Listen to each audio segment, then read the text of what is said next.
Huddle buddies, huddle buddies, huddle buddies. Week 1 is in the books, and it was an eventful one. We got some great topics to talk about on Bring the House podcast. I am your host, Marshawn Fairley, along with the co-host and the star, DT. How are you doing today? I'm doing good. My Cowboys got the victory. I didn't think they was going to get, so anytime that happens, a win is a win. I'll take it. Not impressed, but a win is a win. This is true. This is true. I can't say the same for my Packers. We had a double whammy. We not only lost our starting quarterback for 3 to 6 weeks, thank the Lord. It's only 3 to 6 weeks because it could have been a lot worse. But we lost the game to the Eagles in Brazil. But we're going to definitely get into that there. Speaking of, we're going to segue perfectly until the first topic. Speaking of the good, the bad, and the ugly for week 1, let's start off with that Cowboys versus the Browns game. And we're going to address the elephant in the room, the Deshaun Watson contract, because I don't think it's working out. Yeah. But let's start off with the ugly about the game. What was the good, what was the bad, and then what was the ugly about that Cowboys versus Browns game? Good. Definitely. Far above everything else was the defense. Carson, our new cornerback, rookie cornerback, he looks phenomenal. I know he got cooked for the Amari Cooper touchdown, but before that, he was very aggressive, jumping routes, doing his thing out there. And to be jumping routes against Amari Cooper, you got to have some balls on you because he'll get you with the double move any moment. But I really liked him. I liked the touchdown that Dak threw on the corner route. That showed some, $60 million quarterback play. But again, he only threw for I don't even think he hit 200 yards passing. So then what are we really talking about? Zeke looked good. That's another good. Zeke looked like, I ain't going to say prime Zeke, but if Zeke would have got 20 carries, Zeke probably could have hit 100. That's what I feel like. So yeah, man, I'm feeling good. I just thought I wasn't that impressed given the fact that A, they don't have Nick Chubb, and B, I think both they starting tackles was out. So you really was fighting against a team that really wasn't prepared to play at that point. Okay.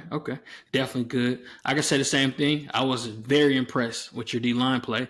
DeMarcus Lawrence actually showed up. Pressures, sacks, Mr. We gassed out at the end of the year, So I was very thoroughly impressed with them. Like you said, your secondary, really just overall defense. But let's go ahead and address the bad. Yeah. The bad will be really the Browns offense. So how much credit can you give your defense with the Browns offense being so bad? Yeah, man. I don't give it much credit though, bro, because like I said, I think they're missing both tackles. And at that point you just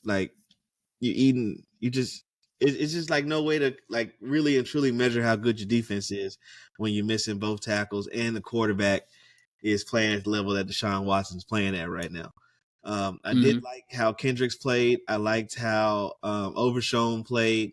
And like I already mentioned, I like Carson. And I saw Diggs make some tackles, make some hits on some folk. So,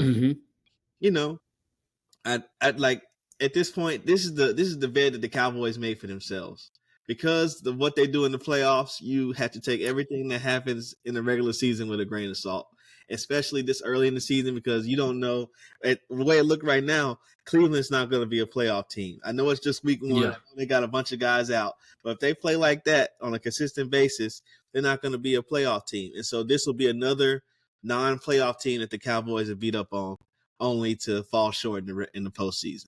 So, like I said, until they beat a team that's on a 14-2 track or whatever the numbers are now with the extra games, till they beat a team like that, and it be in the waning parts of the season, you can't really be impressed like that. Okay. No, I definitely can see that there. Yeah, the Browns really defense great as usual. Browns is Deshaun Watson, man. Let's go ahead and jump into the ugly. The bad was their offense, overall, they couldn't get anything going. The ugly, Deshaun Watson's play. Yeah. What is going on? And that guaranteed money not looking so good for the Browns. that guaranteed money was looking bad last year. I think they about to have to make something happen because they showed during the game that Kevin Stefanski's actually been at least better by a small margin with every quarterback but Deshaun Watson while he's been with Cleveland, and that's insane. And so, like, I understand that he sat out a year. It should be similar to how when like players miss a year for like they tear their ACL or whatever it might be, where it's season-ending injury. Like when Dak, for example, broke his leg or broke his ankle or whatever, he came back the next year. Of course, there was a period where he was readjusting, but after that, he was rolling. And for Deshaun Watson, it looked like he's falling off a cliff. He's past that readjustment period. You know what I'm saying? He just missed a year. So it would be the same as him, knock on wood, tearing his ACL and being out for the year. It's the same thing, you know, the amount of time, what the mindset should be. So for him to come back and him to like not get near an all-pro level, I mean, like what else can you do besides chop him? You know what I'm saying? And at a point, Cleveland had one of the best rosters in the NFL. And so right now, bro, Deshaun Watson is for sure holding them back. Yeah. If they had a top 16 quarterback, they would be, I would say, at least in division winning competition. Yep. And I definitely agree with everything you said. That Monday guaranteed money looking like the worst decision in NFL history. I said it, history. He's not the same person. He's not the same person. And well, I'm sorry, not person, player. He's not the same player. Not the same. And it's sad.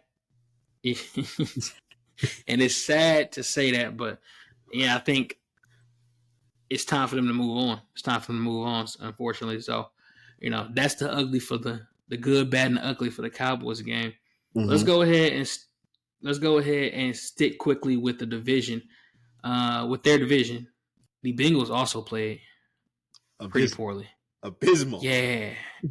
What is your thoughts on that Bengals performance? You know who the Bengals remind me of at the moment? Who? The back in the day Chargers. You talking about with Phillip Rivers? Yeah, Phillip and Tomlinson. Like, you know, they giving them type of vibes. Like they and you know what their problem is, really and truthfully, they're not that good of a team. No, they don't have enough talent. Yeah, they are nowhere near the level of the Cleveland Browns in terms of whole roster, or for example, the 49ers, the Eagles, the Cowboys, the Chiefs even. And they really only have Joe Burrow and Jamar Chase and T. Higgins. And like that's it. Their offensive line is below average. Defensive line is solid, but there's nobody there that's competing for defensive player of the year or even close. Yeah. Everybody likes what's Henderson, I think his name is 91. But you know, that's really all they got. And their defensive coordinator is one of those type of I think his name is like Orieno, something like that. But you can look that part up. But he's the type of guy who's like performing well above his weight class because his scheme is just like to mix it up and confuse. And so he's really out scheming other offenses with lackluster talent on defense. And so they're really just not that and it was Trey Hendricks, the 91 for the 91. Yeah. And what's their defensive coordinator's name? It is Lou Anarumo. Probably butchering his name. There you go. Lou. The defensive coordinator is a great defensive coordinator. He's great. If you give him some dogs, I think that Cincinnati's just not that good. And Joe Burrow and Jamar Chase carry them at the end of the day. That's the point. Yep. No, I agree. A business performance. Like you said, they really just don't have enough talent. I think a lot of people overhyped him because they think, you know, Joe Burrow and Jamar Chase, like they think of the big names, but two people are not going to win you a championship. No. Especially in the NFL. This is not basketball. You just can't get carried by two people, especially when you got an abysmal O-line. and an injury-prone quarterback. So definitely understand that. Sticking with the division again, we're gonna wrap this up for the AFC North. We're gonna go with the Steelers' performance. Of course, the Ravens played to the best of their ability. They were literally a foot away. I think they're only going to get better. Yeah. They're looking like the division winners, to be honest with you. But the Steelers' performance, only field goals with your guy, Justin Fields. What's going on, man? And another place where I don't know how Arthur Smith is fired from Atlanta and then goes to be an offensive coordinator for the Steelers. I know nothing about Arthur Smith. I just know that in Mike Tomlin's shoes, and I receive your resume, I don't know how that resume would have led me to believe that I should hire you as offensive coordinator, especially with the way football is moving now.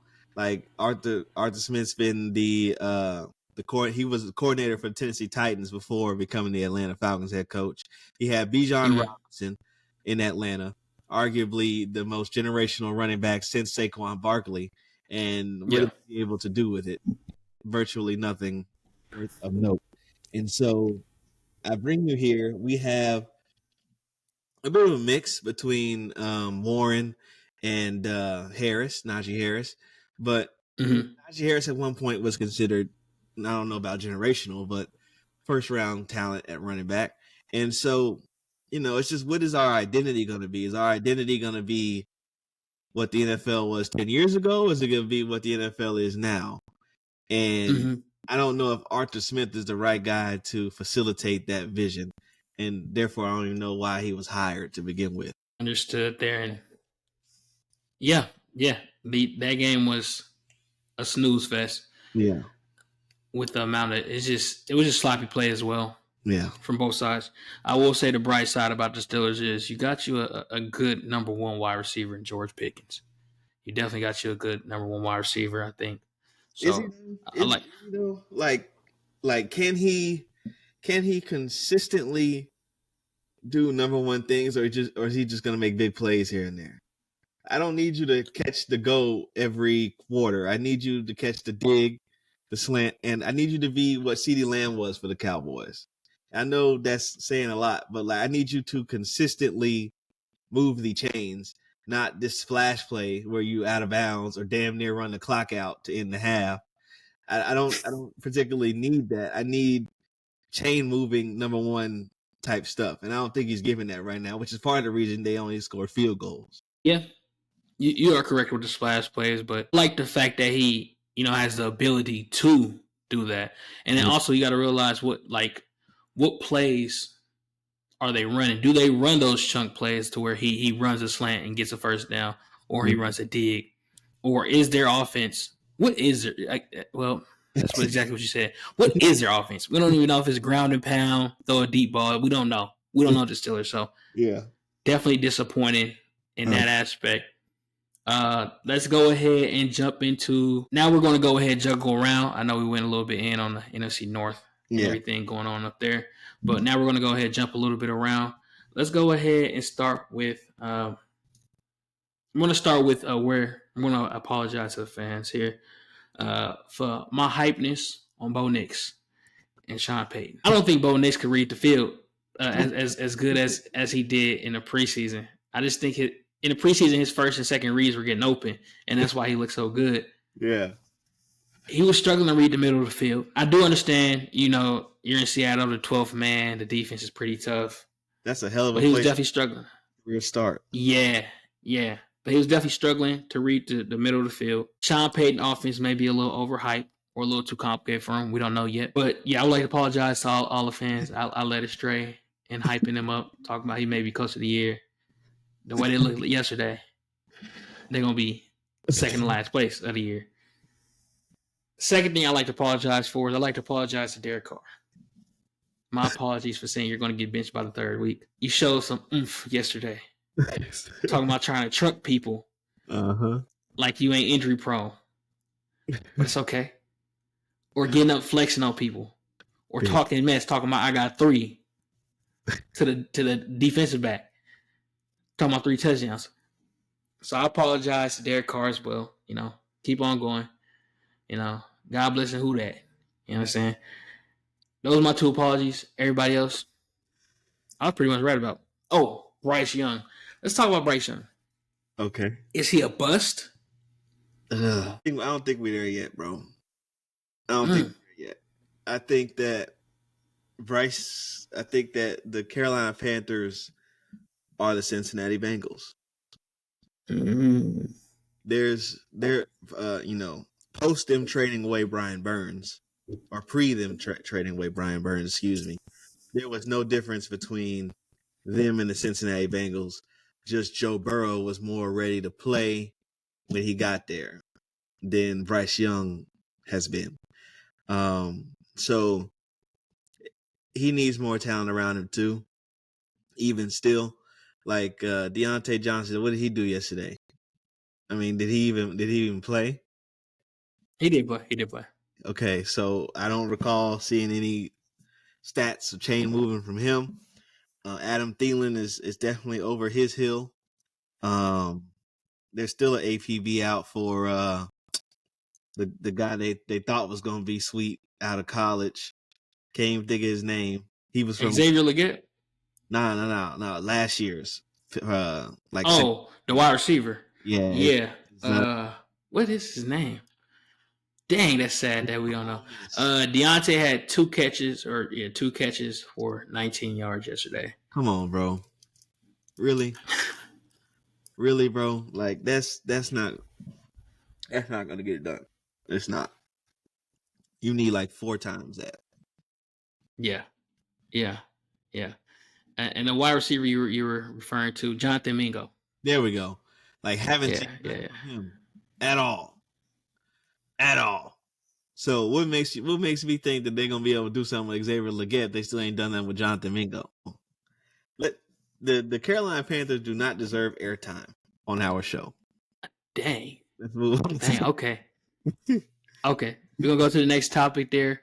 Let's go ahead and name off what are some rookies that impressed you yesterday. Like I said, Carson. Well, I'm not gonna say yesterday. First week 1. Week 1. Jared Verse had a sack. It was kind of a cheesy sack at the end of the half. He was the only one really playing type of sack, but a sack nonetheless. I thought that Williams didn't turn the ball over. And for rookies, and especially for him specifically, that was a major weakness coming out, is turning the ball over. Especially when you look across the league and see how even like Will Levis, who he was playing against, had that boneheaded interception. But, Bo Nix, like you already mentioned, like a lot of the young quarterbacks in the league had multiple turnovers, multiple losing plays. And Caleb Williams avoided that. And so I thought that was a good thing. And then I think for the most part, that's where the list might end. I wanted to see Xavier Worthy. Oh, Cap. Thank you, sir.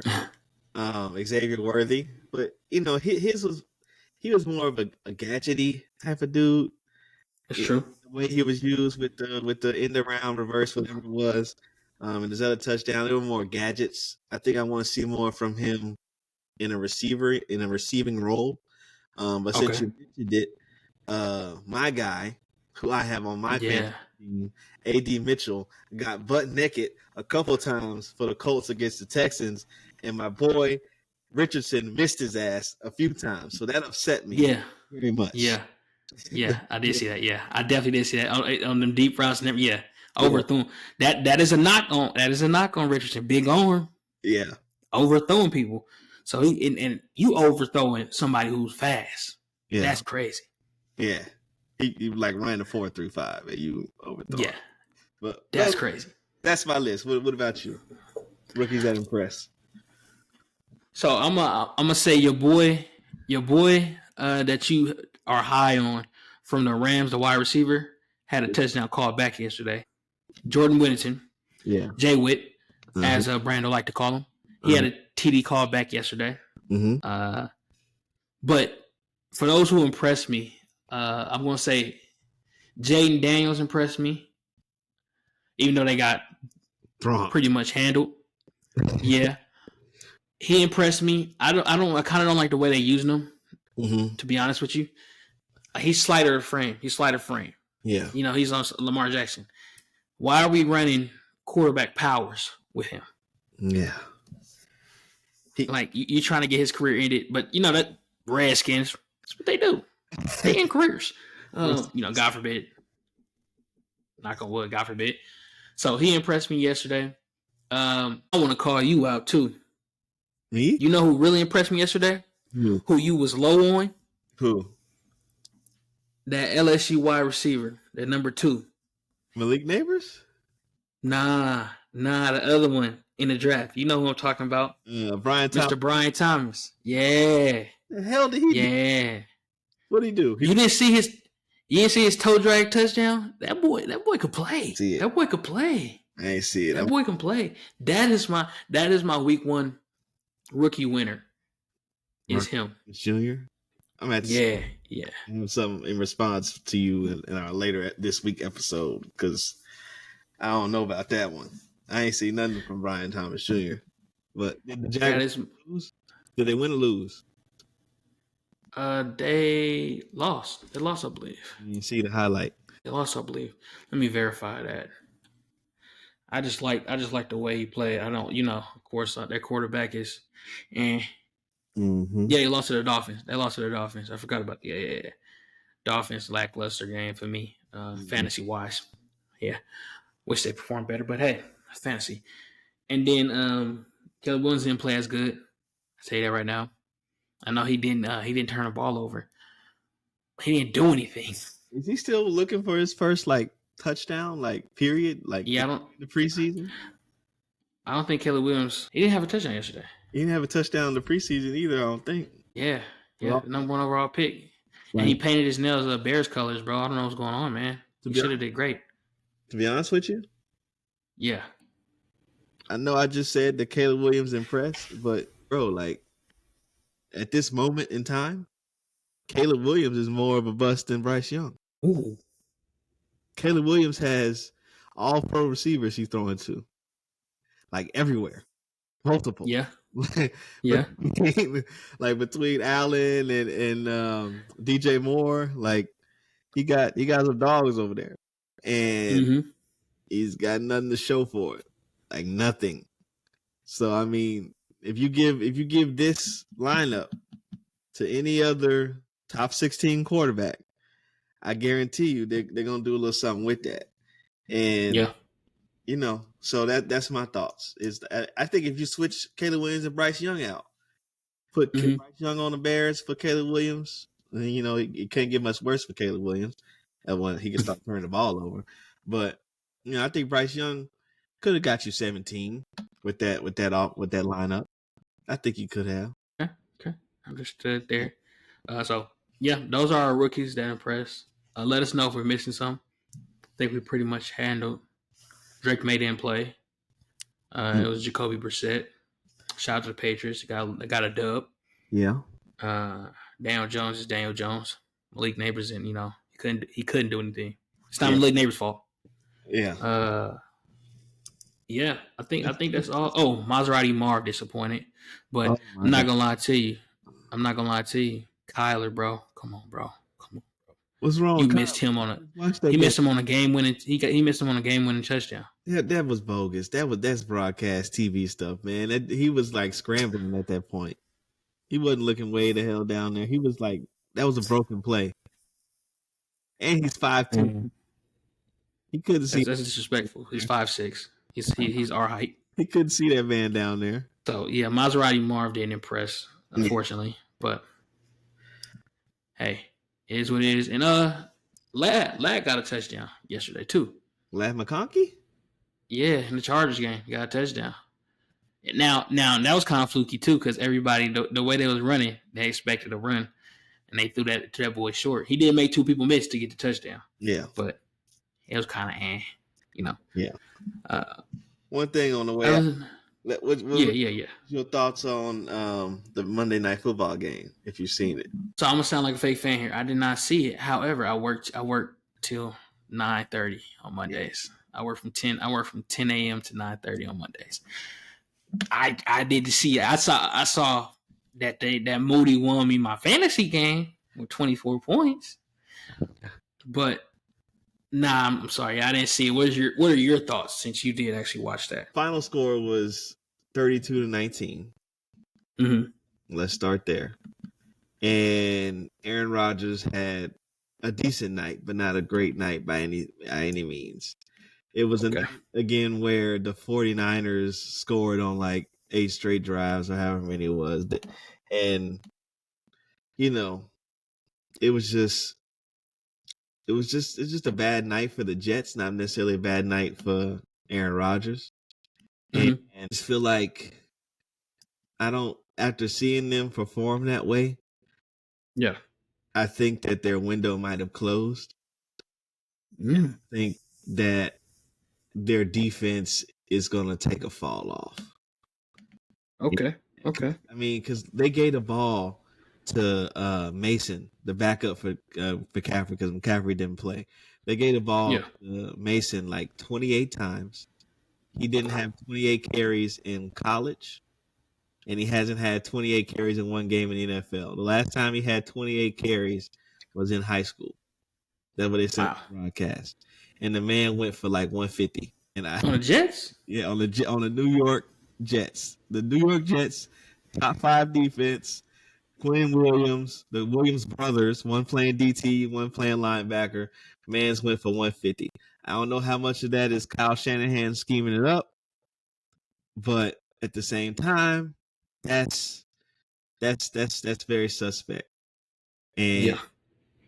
you know, and like that's the thing though, like with the game, like because they kind of play keep away from with Aaron Mm-hmm. Rodgers, and so like they scored to like go into halftime, I believe, and then they scored coming out of halftime. So that's what kind of blew the game open.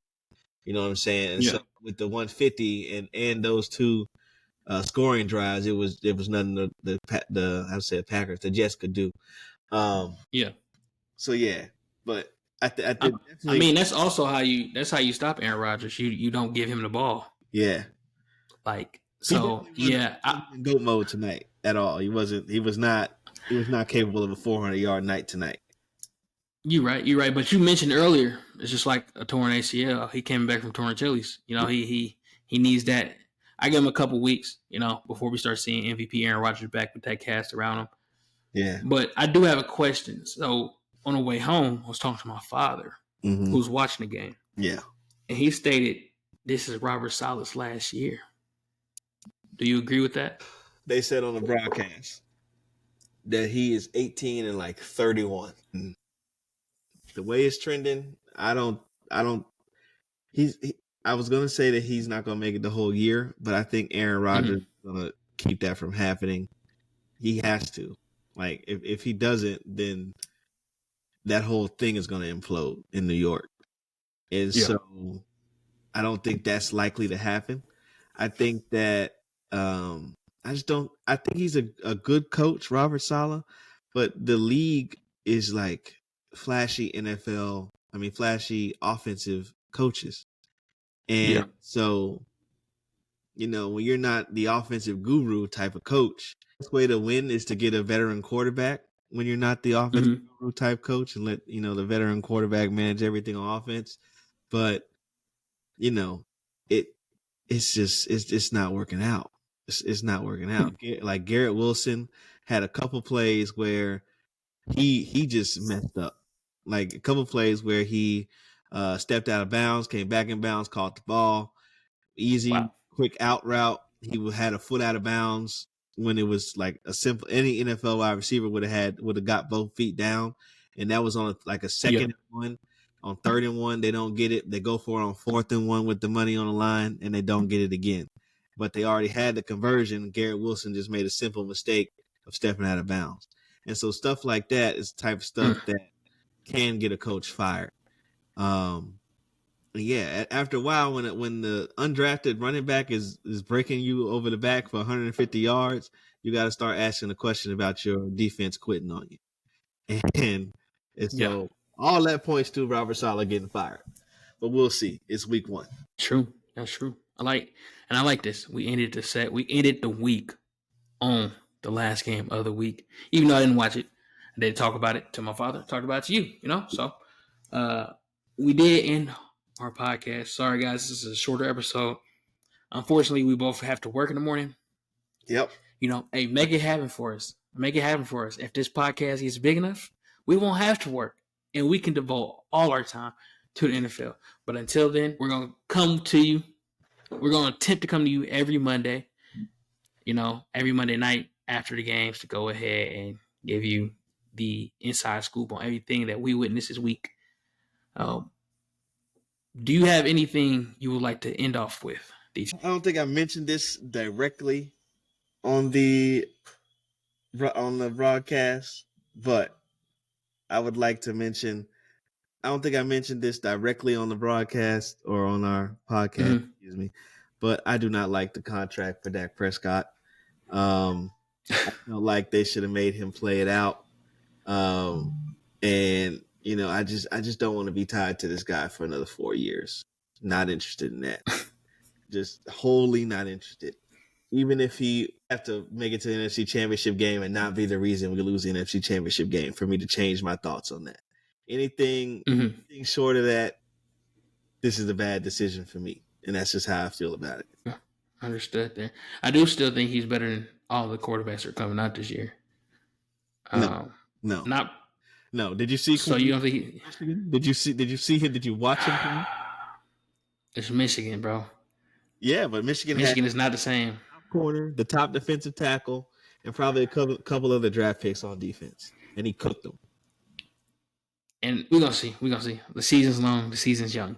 Yeah. But I like Dak. Like you said, I don't like 4 years. It's kind of crazy. Yeah. I would have did like a 2-year. Yeah. Just you don't know. He may be over the hump by next year. He's kind of getting up there. So yeah, I appreciate that. There, I said the same thing about Jordan Love. I wish he would have played out this contract, and then we could have read up next year. But I'm happy we locked down as a good young future. Yes, sir. Any other thing you would like to add? That was it. That's all. Great week 1. Glad football is back. Very glad football back. Let's make it more offensive again. I kind of want to talk about touchdowns and not defense because I like offense. I know DT is the opposite. DT is a very football minded. He like rough, rugged games, but I like fireworks. So bring back offense. This was a lackluster week when it comes to touchdown passes. Let's bring it back up. Anyways, that being said, like, subscribe, tell your friends, follow us on all the socials. They're going to be somewhere in the description. DT, wrap it up for us, man. We out. Go Cowboys. Never mind. I take that back. They got to earn that. Go football. Let's leave it at that. We out.